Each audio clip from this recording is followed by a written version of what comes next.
Hello नमस्कार दोस्तों, स्वागत है हमारे इस यूट्यूब चैनल इंडियन एग्ज़ाम में। दोस्तों, आज हमने रीजनिंग के 10 अति महत्वपूर्ण क्वेश्चनों को लिए हैं, जो इस टाइप के क्वेश्चन आपको किसी भी गवर्नमेंट एग्ज़ाम में देखने को मिल सकते हैं। तो दोस्तों, आप लोग वीडियो को अंत तक देखिए और अपने दोस्तों को भी शेयर कर दीजिए, ताकि इससे आप लोगों को लाभ हो सके। और दोस्तों, ये पार्ट नंबर 118 है। अगर आप लोग 117 नहीं देखे हैं तो हम इसका प्लेलिस्ट बना दिए हैं, आप लोग प्लेलिस्ट में जाकर देख सकते हैं। तो दोस्तों, आइए क्लास को शुरू करते हैं और देखते हैं हम लोग पहला प्रश्न। हमारा पहला प्रश्न है, कह रहा है नीचे दी गई श्रृंखला में श्रेणी के प्रश्नवाचक चिन्ह के स्थान पर कौन सी संख्या आएगी। देखिए दोस्तों, इस टाइप के क्वेश्चन आपको हर एग्ज़ाम में देखने को मिल जाएंगे। तो दोस्तों, आप लोग वीडियो रोकिए और हमारे साथ इन 10 क्वेश्चनों को हल कीजिए और हमें कमेंट बॉक्स में लिख कर बताइए कि इसका सही उत्तर क्या होगा। तो चलिए दोस्तों, जब भी ऐसे क्वेश्चन आपको मिल जाए, देखिए शुरुआत में छोटा है, फिर उसके बाद बड़ा बड़ा बड़ा, यानी जब भी आप करेंगे या तो जोड़ेंगे या तो गुणा करेंगे। तो हम इसको जोड़ लेते हैं। तो देखिए 24 में अगर हम लोग क्या करें, 36 जोड़ दें। क्या 24 में अगर हम लोग 36 जोड़ दें तो क्या मिलेगा, कितना मिलेगा, 60 मिलेगा।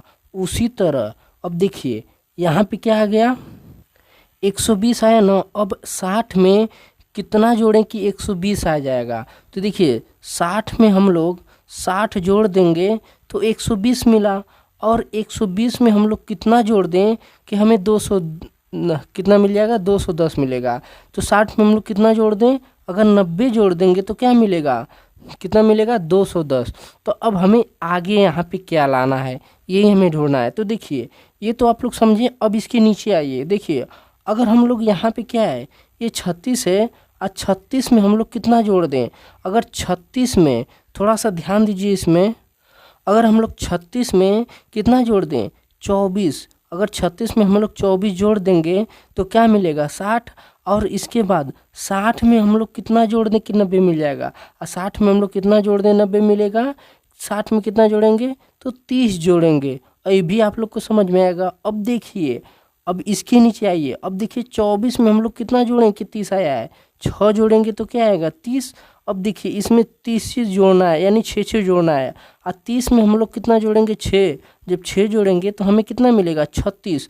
इस 90 में थोड़ा ध्यान दीजिए, अगर 90 में हम लोग 36 जोड़ दें तो देखिए अब 90 में हम लोग 136 जोड़ेंगे तो कितना मिलेगा, 126 मिलेगा। कितना मिलेगा, 126 मिलेगा। और 126 को 210 में तो जोड़ेंगे तो कितना मिलेगा। तो देखिए 210 हो गया, 126 हो गया, तो कितना मिला, 6 3 3, यानी कितना मिलेगा, 336 मिलेगा। कितना मिलेगा, 336। अब 336 किस ऑप्शन में है, ऑप्शन नंबर इसका 20 द करेक्ट आंसर हो जाएगा। आई होप कि ये क्वेश्चन भी आप लोग को काफ़ी अच्छे समझ में आ गए होंगे। तो चलिए दोस्तों, देख लेते हैं हम लोग अगला प्रश्न। हमारा अगला प्रश्न है, कह रहा है नीचे दिए गए विकल्पों में से संबंधित शब्द ज्ञात कीजिए। देखिए दिया है अनाज का संबंध गोदाम से है, तो जल का संबंध किससे होगा। तो देखिए अनाज को हम लोग किस में इकट्ठा करते हैं, यानी अनाज जो है, अनाज को हम लोग किस में इकट्ठा करते हैं, तो गोदाम में। किस में, गोदाम में। उसी तरह जल को हम लोग कैसे इकट्ठा करेंगे, क्या नहर में इकट्ठा करेंगे, नहीं हो पाएगा। नदी में नहीं, मुहाना पे नहीं। लेकिन अगर हम लोग डैम बना दें या बांध बनाकर हम लोग जल को रोकें तो जल क्या होगा, इकट्ठा हो सकता है। तो यहाँ पे क्या हो जाएगा, बांध हो जाएगा। इसलिए इसका सही उत्तर D is the correct answer हो जाएगा। आई होप कि ये क्वेश्चन भी आप लोग को काफ़ी अच्छे समझ में आ गए होंगे। तो चलिए दोस्तों, देख लेते हैं हम लोग अगला प्रश्न। हमारा अगला प्रश्न है, कह रहा है नीचे दिए गए विकल्पों में से संबंधित संख्या ज्ञात कीजिए। देखिए दोस्तों, ये काफ़ी आसान क्वेश्चन है। वीडियो को रोकिए और खुद से इस क्वेश्चन को बनाने का कोशिश कीजिए और हमें कमेंट बॉक्स में लिख कर बताइए कि इसका सही उत्तर क्या होगा। देखिए 8 का संबंध किससे है, 56 से है। तो किस प्रकार है, देखिए अगर 8 में हम लोग कितने का गुणा कर दें, अगर 7 का गुणा कर दें तो 8 साते 56। उसी तरह 9 में हम लोग 7 का गुणा कर दें तो कितना मिलेगा, 9 साते 63। अब 63 किस ऑप्शन में है, ऑप्शन नंबर इसका 20 द करेक्ट आंसर हो जाएगा। आई होप कि ये क्वेश्चन भी आप लोग को काफ़ी अच्छे समझ में आ गए होंगे। तो चलिए दोस्तों देख लेते हैं हम लोग अगला प्रश्न।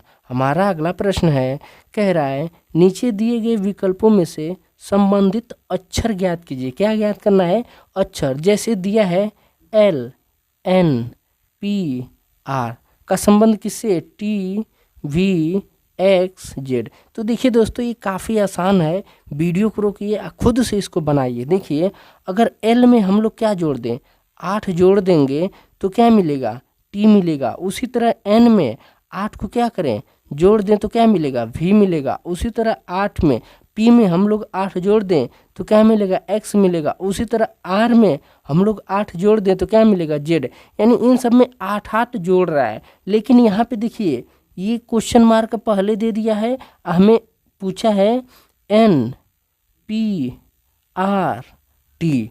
तो थोड़ा सा ध्यान दीजिए, इसमें थोड़ा सा कॉमन आप लोग देखिए, हम लोग एन में क्या किए हैं, 8 जोड़े तो भी मिला है ना। तो उसी तरह हम लोग एन में 8 घटाएंगे, फिर क्या करेंगे, पी में 8 घटाएंगे, आर में 8 घटाएंगे, टी में 8 घटाएंगे। तो देखिए एन में 8 घटाए हैं तो क्या मिला है, एफ मिला है। पी में 8 घटाए हैं तो क्या मिलेगा, एच मिलेगा। और आर में 8 घटाएंगे तो जे मिलेगा। और टी में 8 घटाएंगे तो एल मिलेगा। तो एफ एच जे एल, यानी एफ एच जे एल किस ऑप्शन में है, ऑप्शन नंबर इसका A is the correct answer हो जाएगा। आई होप कि ये क्वेश्चन भी आप लोग को काफ़ी अच्छे समझ में आ गए होंगे। तो चलिए दोस्तों देख लेते हैं हम लोग अगला प्रश्न। हमारा अगला प्रश्न है, कह रहा है निम्नलिखित श्रेणी में सही क्रम में सजाइए। तो देखिए दिया है मकान, सड़क, कमरा, कस्बा, जिला। तो दोस्तों सबसे पहले हम लोग क्या बनाएंगे, कमरा बनाएंगे। क्या बनाएंगे, कमरा। कमरा किस नंबर पे है, 3 नंबर पे। फिर उसके बाद जब कमरा बनेगा तो वो क्या कहलाएगा, मकान। मकान किस नंबर पे है, 1 नंबर पे। उसके बाद अब मकान बन गया तो हमें निकलने के लिए सड़क भी तो चाहिए, तो सड़क किस नंबर पे है, दूसरे। फिर उसके लिए जब सड़क हो जाएगा, अधिक लोग हो जाएंगे तो क्या हो जाएगा, कस्बा। कस्बा किस नंबर पे है, 4। और जब ज़्यादा लोग हो जाएंगे तो क्या एक हो जाएगा, जिला हो जाएगा। यानी 31, 24, 4, 5 किस ऑप्शन में, 31, 24, यानी ऑप्शन नंबर इसका क्या हो जाएगा, सी इज़ द करेक्ट आंसर हो जाएगा। आई होप कि ये क्वेश्चन भी आप लोग को काफ़ी अच्छे समझ में आ गए होंगे। तो चलिए दोस्तों देख लेते हैं हम लोग अगला प्रश्न। हमारा अगला प्रश्न है, कह रहा है कथन निष्कर्ष है, कह रहा है सभी जूते, कुछ जूते सफ़ेद हैं। तो देखिए ये जूता हो गया, ठीक। कह रहा है कुछ सफ़ेद हैं, तो कुछ सफ़ेद हैं, ये क्या है, सफ़ेद है। फिर कह रहा है सारे सफ़ेद नीले हैं, तो इसी में सारे सफ़ेद क्या हैं, नीले हैं। सारे सफ़ेद नीले हैं। अब निष्कर्ष देख लेते हैं। कह रहा है सभी जूते नीले हैं। देखिए यहाँ से ये जूता है, इधर ये नीला है, तो क्या सभी जूते नीले हैं, नहीं, ये हमारा गलत हो जाएगा। फिर कह रहा है कुछ जूते नीले हैं, फिर कह रहा है कुछ जूते नीले हैं, यानी सही बात है, कुछ जूते यहाँ पे क्या हैं, नीले हैं। तो इस पे केवल एक ऑप्शन क्या होगा, केवल एक क्या होगा, इस पे निष्कर्ष सही होगा। तो यानी इसका सही उत्तर क्या हो जाएगा, ऑप्शन नंबर इसका A is the correct answer हो जाएगा। आई होप कि ये क्वेश्चन भी आप लोग को काफ़ी अच्छे समझ में आ गए होंगे। तो चलिए दोस्तों देख लेते हैं हम लोग अगला प्रश्न। हमारा अगला प्रश्न है, कह रहा है निम्न श्रेणी में लुप्त संख्या ज्ञात कीजिए। देखिए दोस्तों ये काफ़ी आसान क्वेश्चन है, वीडियो को रोकिए, खुद से इसको बनाने का कोशिश कीजिए, और जो हम लॉजिक इसमें लगाते हैं बस आप लोग लॉजिक समझिए, आप लोग सभी क्वेश्चनों को आसानी से कर लेंगे। तो देखिए दिया है 12, 36, 108, 324। तो देखिए ये काफ़ी आसान क्वेश्चन है। अगर हम लोग 12 में 3 का गुणा करेंगे तो 12 तियाई 36, 36 में हम लोग 3 का गुणा करेंगे तो 36 तिया के 108, और 108 में हम लोग 3 का गुणा करेंगे तो 108 तिया के 324, और 324 में जब हम लोग 3 का गुणा करेंगे तो कितना मिलेगा, 972 मिलेगा। कितना मिलेगा, 972 मिलेगा। अब 972 किस ऑप्शन में है, ऑप्शन नंबर इसका 20 द करेक्ट आंसर हो जाएगा। आई होप कि ये क्वेश्चन भी आप लोग को काफ़ी अच्छे समझ में आ गए होंगे। तो चलिए दोस्तों देख लेते हैं हम लोग अगला प्रश्न। हमारा अगला प्रश्न है, कह रहा है नीचे दिए गए विकल्पों में से विषम शब्द ज्ञात करना है। देखिए दोस्तों ये भी बहुत आसान क्वेश्चन है, वीडियो को रोकिए और खुद इस क्वेश्चन को आप लोग बनाने का कोशिश कीजिए। देखिए दिया है 424, 631, 432, 460। तो देखिए 424, 432 और 460 ये क्या है, सम संख्या है। क्या है, ये सम संख्या है, ठीक। लेकिन जो ये 631 है ना, ये विषम है। क्या है, ये विषम है, ये नहीं कटेगा किसी के। यानी ये तीनों आपस में क्या है, सम है, तो ये संबंधित है आपस में, लेकिन ये अलग हो जाएगा क्योंकि ये नहीं कटेगा। तो इसलिए इसका सही उत्तर 20 द करेक्ट आंसर हो जाएगा। आई होप कि ये क्वेश्चन भी आप लोग को काफ़ी अच्छे समझ में आ गए होंगे। तो चलिए दोस्तों देख लेते हैं हम लोग अगला प्रश्न। हमारा अगला प्रश्न है, कह रहा है नीचे दिए गए विकल्पों में से संबंधी शब्द को चुनिए। जैसे दिया है बंदूक का संबंध गोली से है, तो टार्च का संबंध क्या होगा। देखिए बंदूक में क्या लगाते हैं, बंदूक में लगती है क्या, गोली लगती है। तो उसी तरह टार्च में लगती है, यानी टार्च में क्या लगेगा, अंधकार नहीं, आग नहीं, मोमबत्ती नहीं, लेकिन टार्च में क्या लगाएंगे, बैटरी लगाएंगे तभी तो टार्च जलेगा। तो यहाँ पे क्या हो जाएगा, बैटरी हो जाएगा। क्या हो जाएगा, बैटरी हो जाएगा। अब बैटरी किस ऑप्शन में है, ऑप्शन नंबर इसका D is the correct answer हो जाएगा। आई होप कि ये क्वेश्चन भी आप लोग को काफ़ी अच्छे समझ में आ गए होंगे।